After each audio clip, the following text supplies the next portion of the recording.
दोस्तों नमस्कार। राजनीतिक बाजी खेलने का वक्त आ गया है। 2024 तो इस देश की जनता को तय करना है कि किसे जिताएं, किसे गद्दी से उतार दें। लेकिन राजनीतिक तौर पर जो बिसात बिछनी है और जिन बिसात के आश्रय इस देश के लोगों को प्रभावित करना है, उसका खेल 15 अगस्त से शुरू हो जाएगा। और 15 अगस्त का मतलब है लाल किले के प्राचीर से प्रधानमंत्री का वह भाषण, जो भाषण कहीं आखिरी ना हो। और उस भाषण की लकीर इतनी मोटी होनी चाहिए कि बकायदा प्रधानमंत्री पर वैसा ही भरोसा जनता का जाग जाए जहां पर 2014 या 2019 में जागा था। तो क्या वाकई 15 अगस्त के बाद कोई ऐसी बिसात इस देश के भीतर बिछने वाली है जिसमें राजनीतिक तौर पर शहमात राहुल गांधी और प्रधानमंत्री मोदी के बीच 2023 में ही होगी? कांग्रेस ने बिसात बिछानी शुरू कर दी। बीजेपी ने अपने संगठन के आश्रय खुद को मजबूत करना शुरू कर दिया। दोनों के निशाने पर और कोई राज्य नहीं बल्कि वह राज्य हैं जिनके आश्रय 2024 की दिशा में कदम बढ़ जाएं और 2024 में जिस राज्य में जीत मिल जाए उस राज्य में जीत को बरकरार रखा जाए या वहां पर सेंध लगा दी जाए। बड़ी उलझी हुई कहानी सी यह लग सकती है, लेकिन हकीकत यह है कि इस वक्त राहुल गांधी या कांग्रेस के जहन में एक ही सवाल है। अगर भारत जोड़ो का मतलब नफरत की दुकान को खत्म करना और नफरत को खत्म करके मोहब्बत की दुकान को शुरू करना है, तो फिर महात्मा गांधी को याद करना पड़ेगा।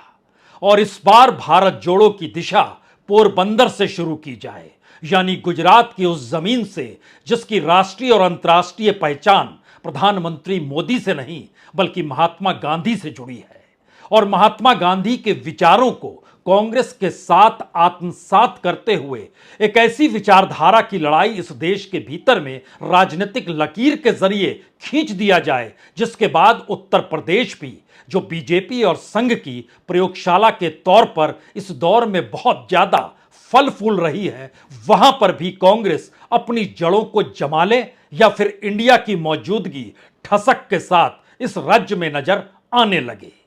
तो क्या यह संभव है? एक तरफ गुजरात है, दूसरी तरफ उत्तर प्रदेश है, लेकिन उसके बीच में 3 राज्यों के चुनाव भी कहीं ना कहीं परेशानी का सबब दोनों के लिए हैं। कांग्रेस मानकर चल रही है 2018 में तीनों राज्यों में वह जीती थी, तो 2023 में भी वह तीनों राज्यों में जीतेगी। बीजेपी को लगने लगा है कि मध्य प्रदेश तो जोड़ तोड़ के आश्रय सत्ता को छीन लिया कांग्रेस के हाथों, लेकिन अब राजस्थान को नहीं गंवाना है और छत्तीसगढ़ के भीतर अपनी धमक को कहीं ज्यादा मजबूत करना है और हो तो जीतना भी है। इस दिशा में एक एक कदम दोनों तरफ से बढ़ चुके हैं। यानी आपके जहन में पहले राउंड में 5 राज्य अब आ जाने चाहिए। एक तरफ वह 3 राज्य यानी मध्य प्रदेश, छत्तीसगढ़ और राजस्थान, जहां पे कांग्रेस और बीजेपी को टकराना है। दूसरी तरफ उत्तर प्रदेश और गुजरात, जो राजनीतिक प्रयोगशाला के तौर पर नरेंद्र मोदी के जरिए आरएसएस ने एक वक्त खूब खेल खेला और उसके बाद योगी के जरिए आरएसएस की जमीन पर योगी ने खड़े होकर जिस बिसात को बिछाया, उसमें एक झटके में मैसेज इस देश के भीतर यही गया कि एक तरफ योगी हैं तो दूसरी तरफ मोदी हैं, यानी मोदी सॉफ्ट हैं, योगी हार्ड है। यह वाजपेयी और अडवाणी की कहानी को दोहराने की परिस्थिति में आरएसएस लाकर खड़ा करना जरूर चाहती है। हालांकि इन सब के बीच मोदी की अपनी प्रयोगशाला और योगी की अपनी राजनीतिक प्रयोगशाला की जमीन, दोनों बहुत अलग अलग रास्ते पर चली है। लेकिन अब सबसे बड़ा सवाल यह हो चला है कि जिन 3 राज्यों में सबसे पहले चुनाव होने हैं, वहां पर बीजेपी की सांसें इस रूप में फूलने लगी कि अगर इन 3 राज्यों से राहुल गांधी पद जोड़ो यात्रा करते निकलते हुए भारत जोड़ो यात्रा के जरिए यूपी और गुजरात जोड़ो का मंत्र भी कहीं बिखेर दिया, तो फिर आने वाले वक्त में मुश्किल इसलिए हो जाएगी कि इन 3 राज्यों के आश्रय समूचे विपक्ष की रणनीति टिकी है। यहां तक कि उन राजनीतिक दलों की भी रणनीति टिकी है जो ये सोच रहे हैं कि कर्नाटक में कांग्रेस का जीतना दक्षिण भारत के एक राज्य को जीतना है। लेकिन जैसे ही मध्य भारत के भीतर मध्य प्रदेश, राजस्थान और छत्तीसगढ़ में अगर कांग्रेस जीत जाती है तो फिर एक झटके में समूचा विपक्ष जिस जोड़ तोड़ और अभी तक सीटों के समीकरण को लेकर खामोश है, और यह सवाल हर किसी को परेशान भी कर रहा है कि आखिर सीटों का तालमेल होगा कैसे, वो सारी चीजें एक झटके में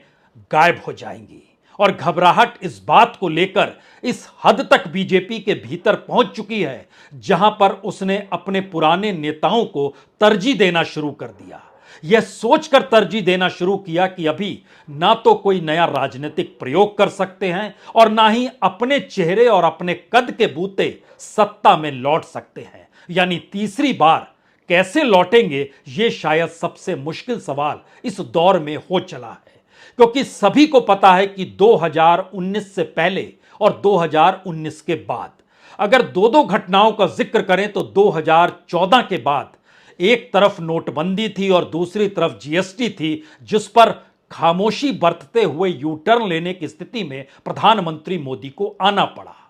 लेकिन 2019 के चुनाव के वक्त भी लोग 2014 से पहले के कांग्रेसी शासन को भूले नहीं थे।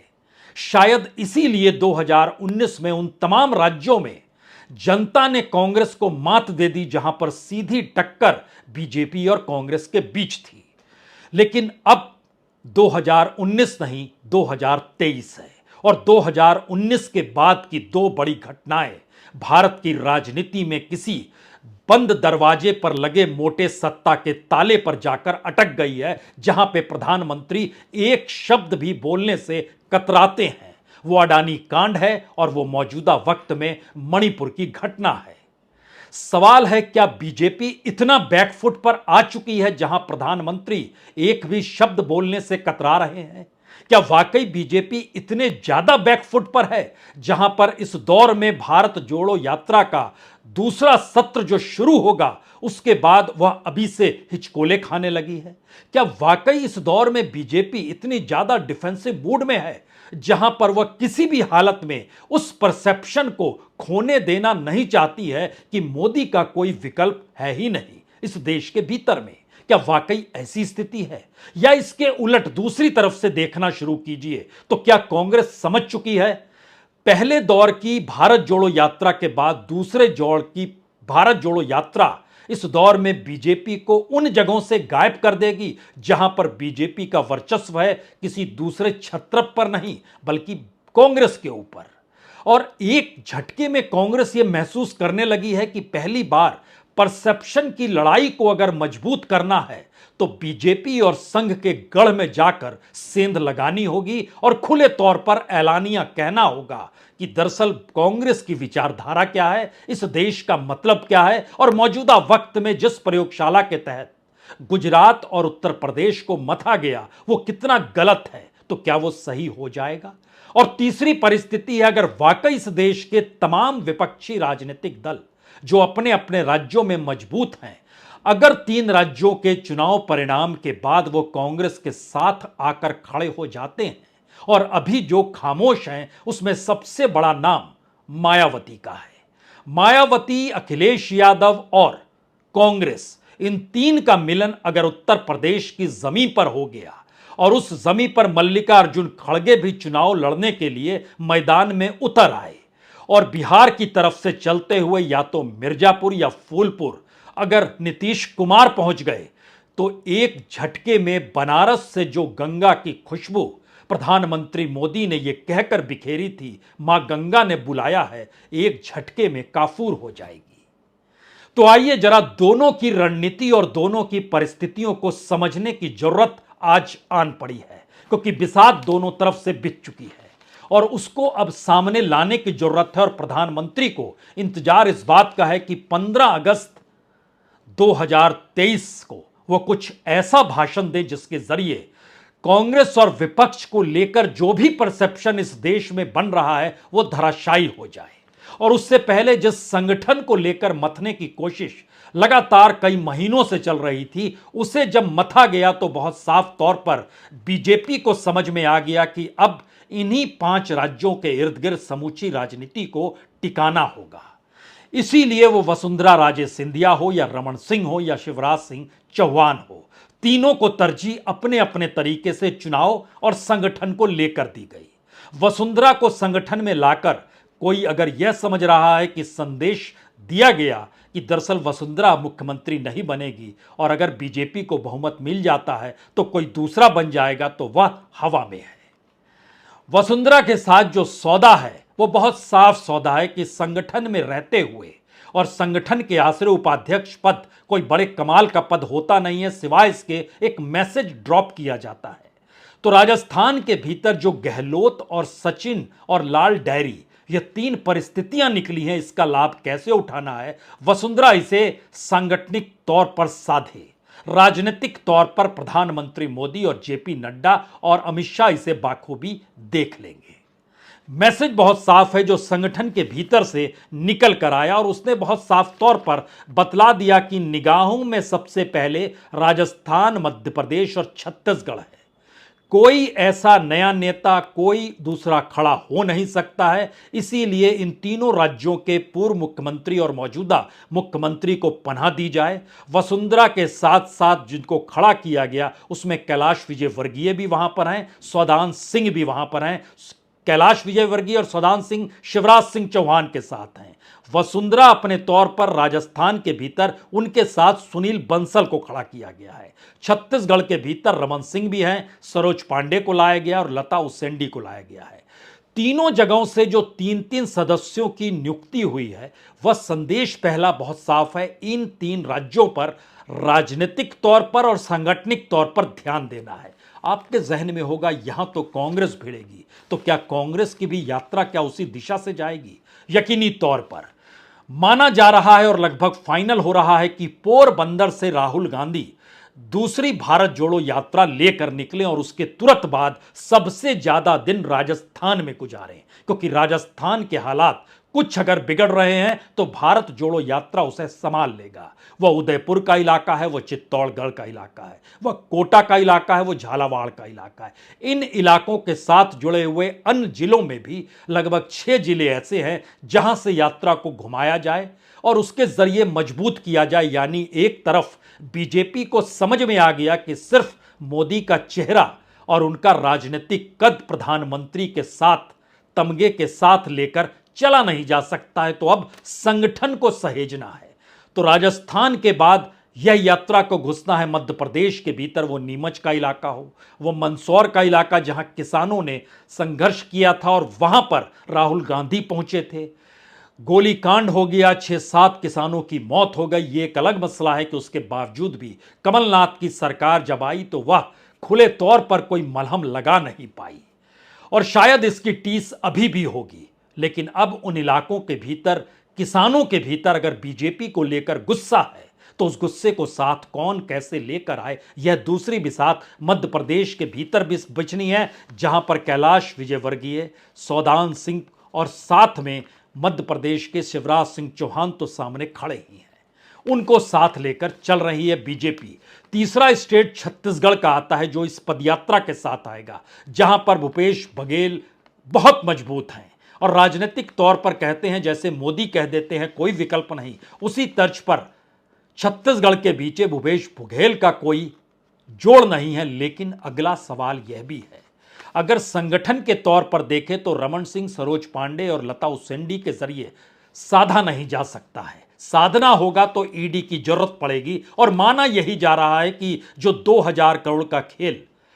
शराब नीति को लेकर हुआ, शराब बेचने को लेकर हुआ और उसके साथ जो खनन का मामला है जिसमें प्रति टन 25 रुपए के हिसाब से जो खेल होता चला गया, वहां पर नजर मिलानी होगी। कई आईएएस को जेल में डाला जा चुका है, कई बिजनेसमैन को जेल में डाला जा चुका है, तो फिर बघेल को अगर ले लिया जाए उसी जेल के शिक्षकों के पीछे तो क्या असर होगा? वो बड़े नेता होंगे या ढह जाएंगे? सियासत इस मोड में आ चुकी है, सीधे तौर पर आमने सामने की परिस्थिति में खड़ा कर चुकी है। लेकिन एक क्षण के लिए और ध्यान दीजिए,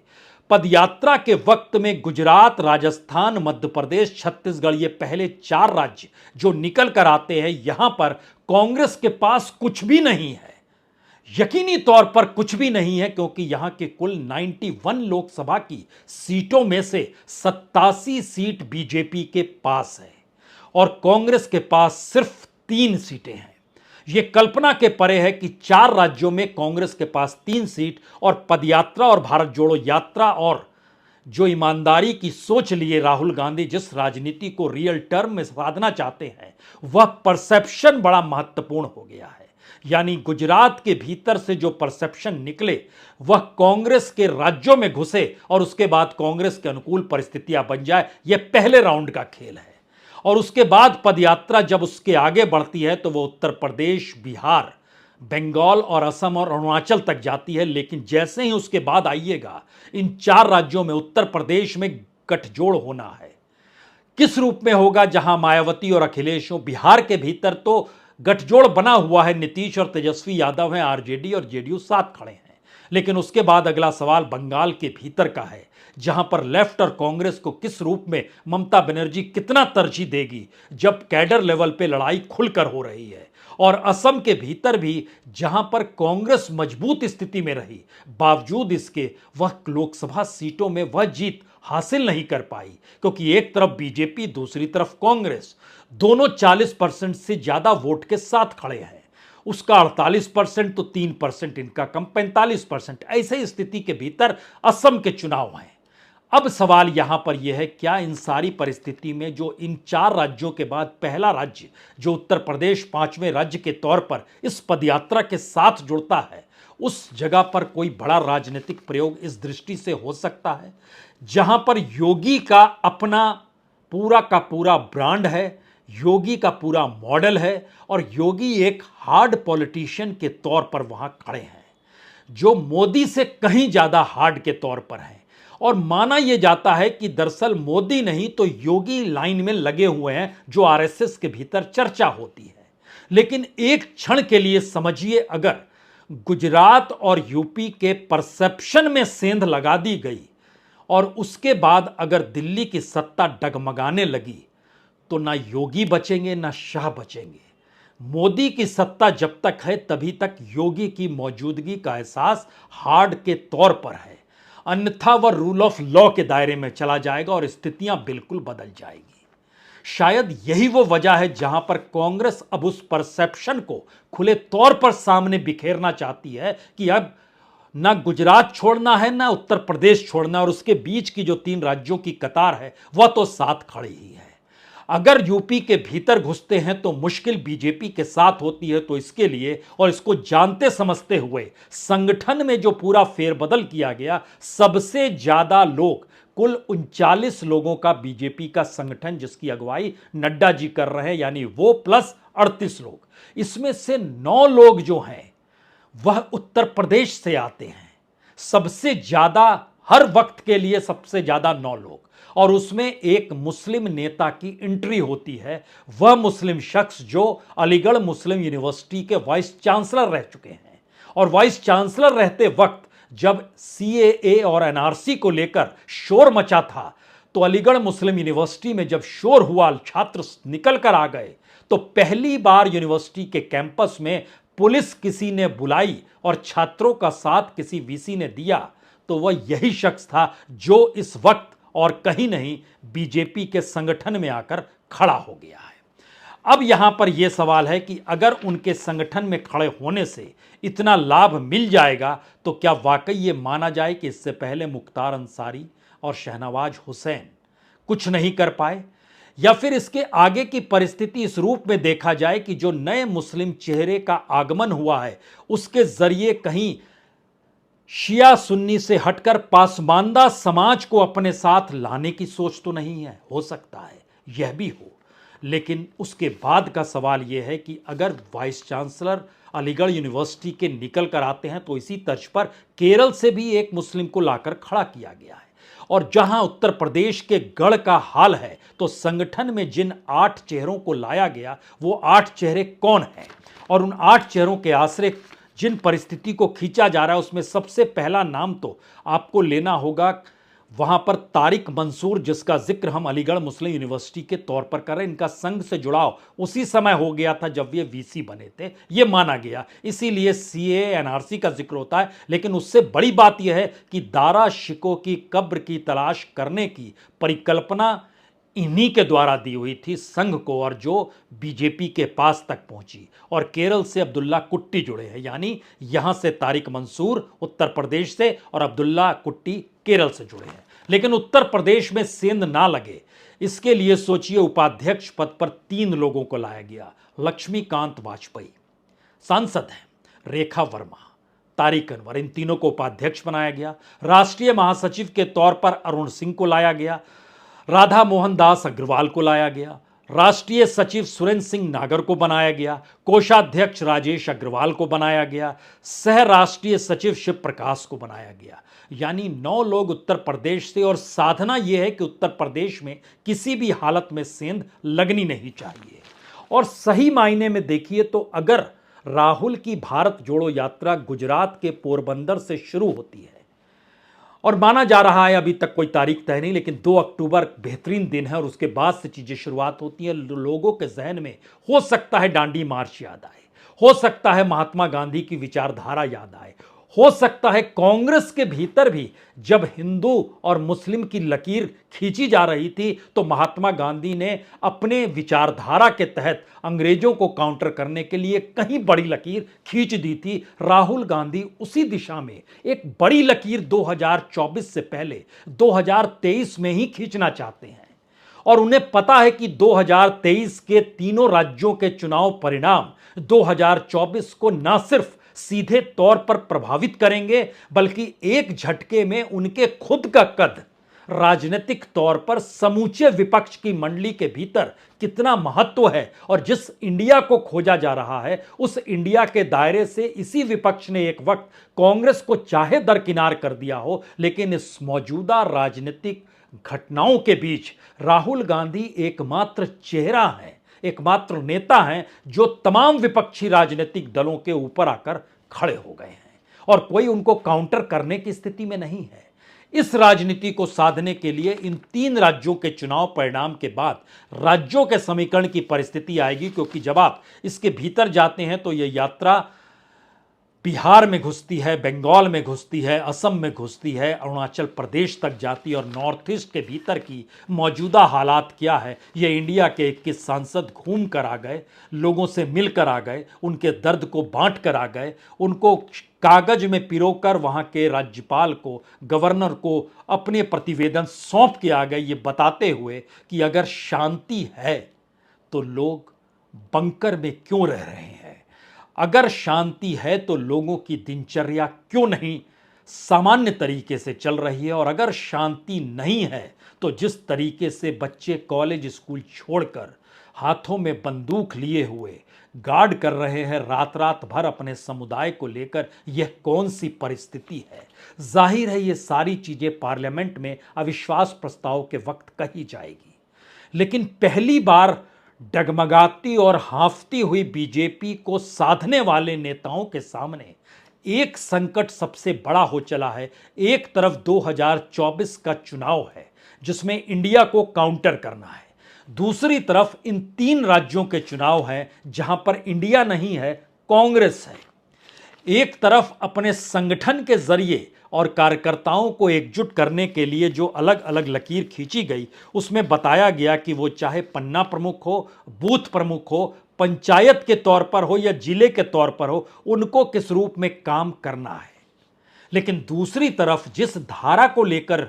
राहुल गांधी चलना चाहते हैं उसमें मैसेज एक ही अगर आ रहा है कि दरअसल इंडिया को इस दौर में छिन्न भिन्न कर दिया गया, नफरत और घृणा के दायरे में लाकर कहीं अंधेरी गुफा में ले जाया गया, तो मैसेज बहुत साफ है कि इससे पहले की भारत जोड़ो यात्रा के वक्त इंडिया नहीं था, अब इंडिया होगा और भारत जोड़ो यात्रा होगी। दूसरी तरफ बीजेपी का संकट है कि अब वो चेहरा उस रूप में प्रभावी नहीं है, उसकी चकाचौंध में सब समाने को तैयार नहीं है,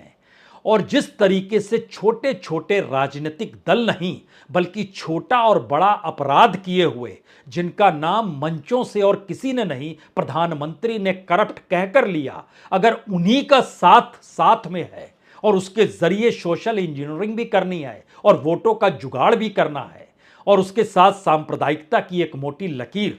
वोटों का ध्रुवीकरण धर्म के आश्रय भी कर दे, सारे खेल खेलने हैं, तो ये सारे खेल कहीं इस भारत जोड़ो के प्लान 2 में गायब तो नहीं हो जाएंगे? और अगर ऐसी परिस्थिति बन रही है तो आखिर के 3 सबसे महत्वपूर्ण सवाल। पहला सवाल, 2024 से पहले 2023 के आखिर आते आते राहुल या मोदी, ऐसा दृश्य इस देश के सामने आने वाला है। दूसरा दृश्य, अगर 3 राज्यों में कांग्रेस को जीत मिलती है और उन सब के बीच अगर बीजेपी को लगता है उसने सेंध लगा दी है, तो दोनों की परिस्थितियों के बीच 2024 इंडिया वर्सेस एनडीए की दिशा में चला जाएगा। इससे कोई इनकार नहीं करता है। अगर बीजेपी ने इन 3 राज्यों में 2 राज्य जीत लिए तो, लेकिन तीनों राज्य कांग्रेस जीतती है तो समूचा इंडिया मतलब कांग्रेस और राहुल गांधी हो जाएंगे।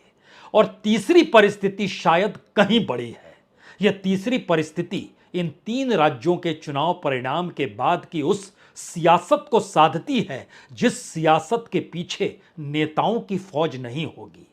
जनता की जरूरतें होंगी, उसके मुद्दे होंगे। और क्या 2024 की दिशा में उनके मुद्दे और उनकी जरूरतें एक राष्ट्रीय तौर पर किसी नारे को इस देश में लगा सकती है? और उसके काउंटर में प्रधानमंत्री मोदी और अमित शाह की बिसात